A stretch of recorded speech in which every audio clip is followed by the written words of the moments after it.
So one of the weird things I like to do with grid that wasn't officially supported is that if you were to begin drawing with grid, you were basically snapping to the increments of the grid at the point that you had it that you began drawing. And so I've always wanted to be able to control roll the grid up and also be able to continue snapping to grid even though the scale bounds are now different according to what we just did with control rolling the wheel. But we see that there's an inaccuracy that occurs whenever you begin adjusting how many points is on the grid or the size of it in the middle of your drawing. So this isn't so much a problem, but was definitely a bit of an inconvenience. This is something we also aim to improve in this update. So let's change this back to something like 50 to be reasonable.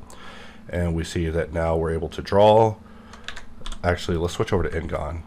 And so we're drawing our Ngon at this scale, but we're able to roll our wheel and increase the scale, and we see that we're still able to snap to grid. We can actually roll our count back down, get to something really micro, and continue snapping to that. So it just lets you know that now you're able to dynamically adjust your grid during draw, and it will continue to snap to those points.